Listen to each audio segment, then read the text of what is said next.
pessoal! No vídeo de hoje nós vamos fazer alguns exercícios sobre o conteúdo de movimento circular. Então vamos resolver exercícios da apostila 2, módulo 4, página 14. Vamos dar uma olhada no primeiro exercício. Um disco gira a frequência de 180 RPM.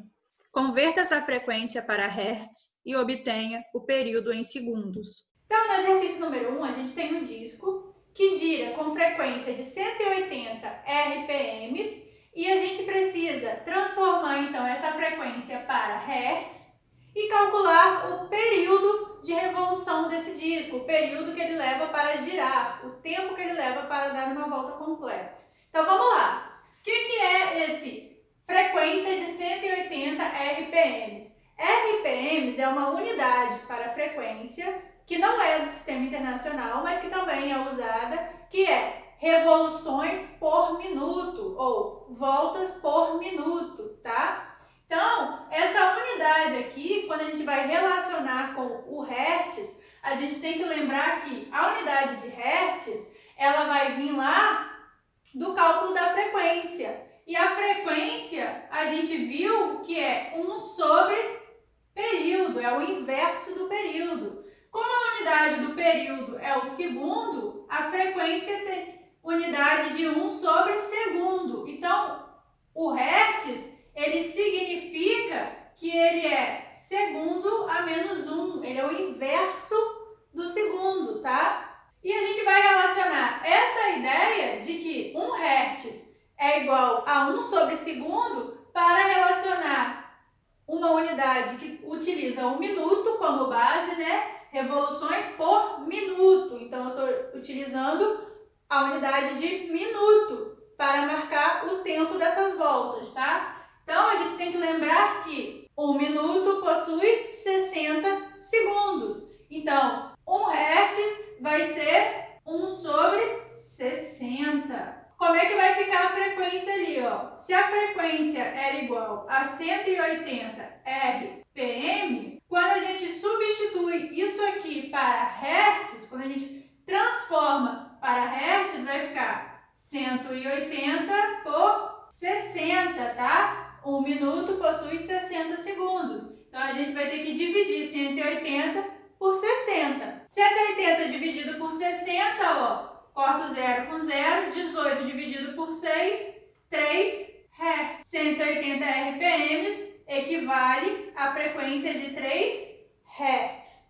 Agora, a gente vai calcular o período. Frequência é o inverso do período. Então, o período é o inverso da frequência. 1 sobre frequência. Então, vai ser 1 sobre 3 Hz. 1 sobre 3 vai dar aproximadamente 0,33 segundos, unidade de período. Então, a gente encontrou que a frequência é igual a 3 Hz e o período igual a aproximadamente 0,33 segundos. Vamos dar uma olhada agora no exercício número 2. Um farol marítimo projeta um facho de luz contínuo enquanto gira em torno do eixo à razão de 10 rotações por minuto. Um navio com o costado perpendicular ao facho está parado a 6 km do farol. Com que velocidade um raio luminoso varre o costado do navio? Use π igual a 3. No exercício número 2, a gente tem um farol que vai emitir um facho de luz que vai estar girando com uma frequência de 10 revoluções por minuto. Então, ele vai estar girando com uma taxa de 10 voltas por minuto. Então, a gente tem que a frequência é igual a 10 RPM. A gente pode passar também para Hertz, como a gente fez no exercício anterior, para já trabalhar com unidades do sistema internacional. Então, passando essa frequência de 10 RPM para Hertz, a gente vai fazer 10 sobre 60. Vou manter o valor em fração, vai ficar 1/6 Hz, tá? Então, a frequência é de 1/6 de Hz. Tem esse farol que emite um facho de luz que gira com essa frequência de 1/6 de Hz. E tem um navio parado a uma distância de 6 km perpendicular ao facho de luz emitido pelo farol. Considerando π igual a 3, qual vai ser a velocidade que esse raio de luz vai varrer o navio? Então, que ele vai circular aí. Se a gente quer a velocidade, tangencial, a gente tem que lembrar que a velocidade tangencial pode ser calculada como 2πr vezes a frequência. Por que eu vou usar essa equação para a velocidade tangencial, que depende da frequência? Porque no problema a gente tem conhecido o raio da trajetória, a frequência e o valor de π, que a gente vai considerar um número inteiro 3. Mas, se a gente não tivesse o valor de frequência, a gente não usaria essa equação. A gente usaria a equação que depende do período, por exemplo, se a gente encontrasse o valor para o período. Então, a gente vai utilizar a equação que mais se adapta ao problema que a gente tem. Nesse caso, a equação que vai resolver o problema de maneira mais fácil vai ser a equação que envolve o valor de frequência, já que esse valor é conhecido para a gente. Então, essa velocidade tangencial vai ser 2 vezes π, que a gente está considerando igual a 3. O raio da trajetória, que é 6.000 km, a gente vai utilizar a unidade do Sistema Internacional, que é o metro. 6 km é igual a 6.000 metros. Então, a gente vai multiplicar por 6.000 vezes o valor da frequência, 1/6. Por isso que eu falei que era mais fácil deixar em fração. Agora, a gente precisa multiplicar aqui para encontrar o valor dessa velocidade tangencial. 2 vezes 3, 6. Vezes 6.000 vezes 1/6. Eu posso, simplificar. 6 aqui está multiplicando, aqui está dividindo, eu posso cortar. 6 com 6 vai dar 1.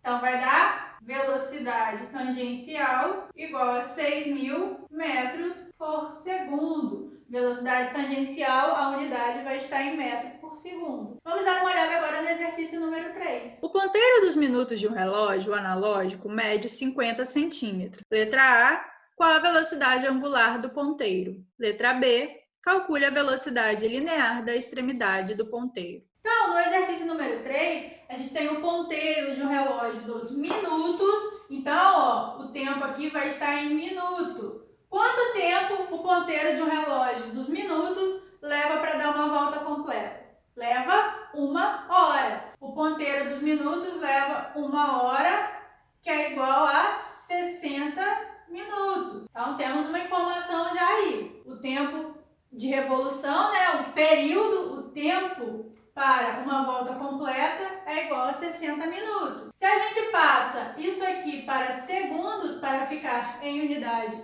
do Sistema Internacional, 60 minutos é igual a 3.600 segundos, Então, a gente tem a informação de que o ponteiro que a gente vai analisar é o ponteiro dos minutos, então a gente consegue determinar o período para uma volta completa.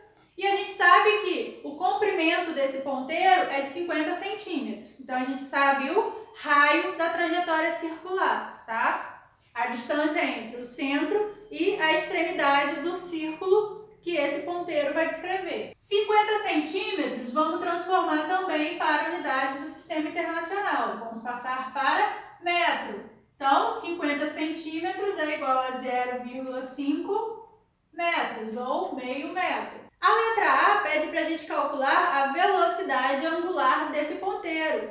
Vamos lá. Velocidade angular, ela pode ser calculada a partir do período. A velocidade angular é igual a 2π sobre período. Então, como a gente já tem o valor do período, porque a gente sabe que o ponteiro é o ponteiro dos minutos, que vai ter um período de 3.600 segundos para uma volta completa, a gente vai utilizar essa equação para velocidade angular. 2 vezes π dividido pelo período, 3.600 segundos. Nesse exercício, não falou para a gente considerar π igual a 3. Então, nesse exercício, a gente não vai considerar. Por quê? A gente só considera π igual a 3 quando o exercício falar. Como não falou, a gente vai deixar a resposta dependendo do valor do π, Então, a gente não vai tirar o valor do π. O que a gente pode fazer?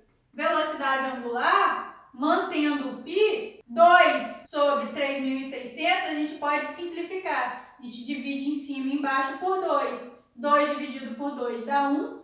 1 vezes π é igual a π sobre 3.600 dividido por 2, que vai dar 1.800. Como é velocidade velocidade angular, a unidade é o radiano por segundo. A gente simplificou aqui dividindo em cima e embaixo por 2, tá? E o π a gente manteve. Então, a velocidade angular aqui foi igual a π sobre 1.800 radianos por segundo. Deixei o valor indicado com π. Agora, na letra B, a gente precisa calcular o valor da velocidade na extremidade do ponteiro. Então, ó, aqui na pontinha do ponteiro, qual vai ser a velocidade tangencial dele? Se eu sei o comprimento do ponteiro, fica fácil. Por quê? Na ponta do ponteiro vai ser o valor do raio dessa trajetória circular. Então, a velocidade tangencial aqui vai depender do raio, né, do comprimento do ponteiro, então do raio da trajetória.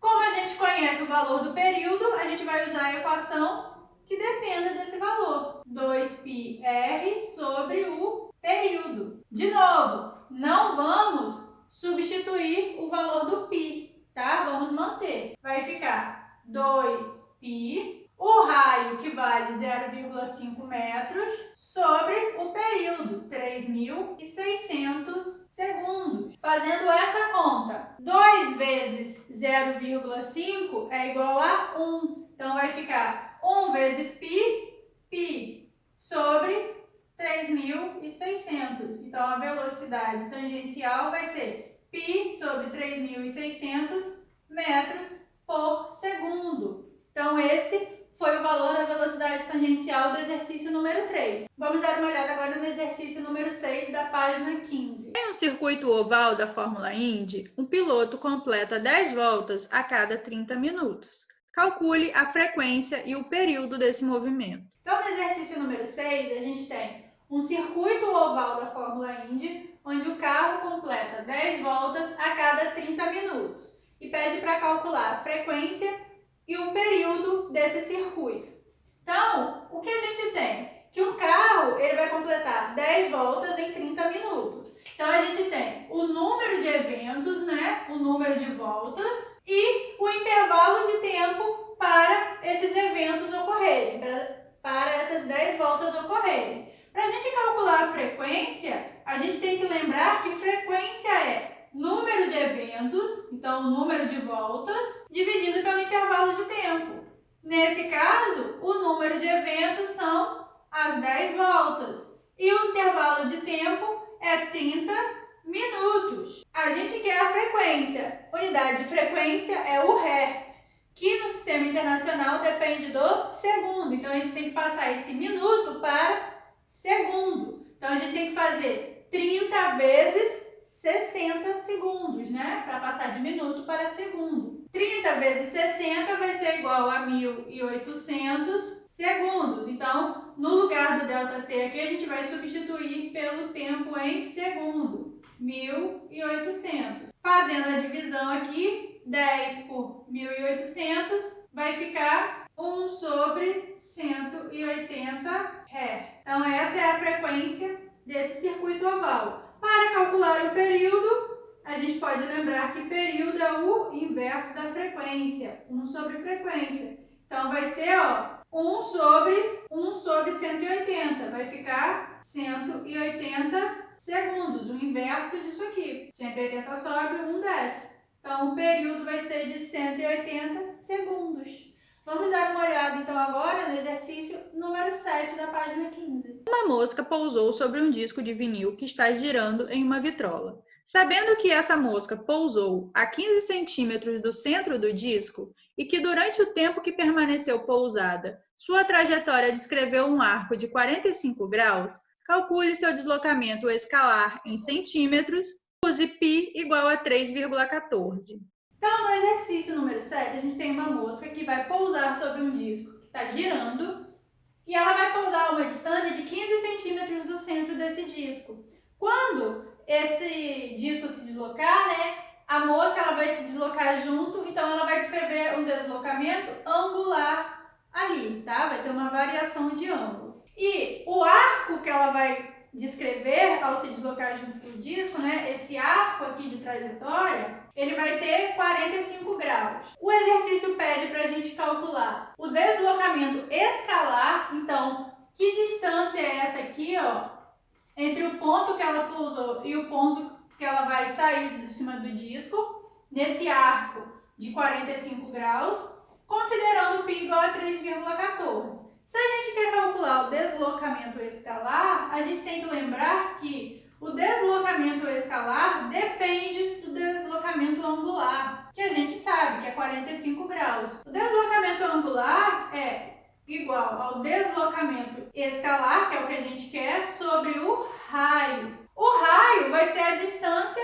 que a mosca está do centro do disco, 15 centímetros. O deslocamento angular vai ser o ângulo de 45 graus, né? Vai ser essa variação de 45 graus. Para a gente calcular, então, esse ΔX, falta a gente transformar esse deslocamento angular que está na unidade de graus para o radiano, já que a unidade do Sistema Internacional é o radiano. Então, a gente sempre vai procurar trabalhar com unidades do Sistema Internacional. Então, vamos mudar grau para radiano.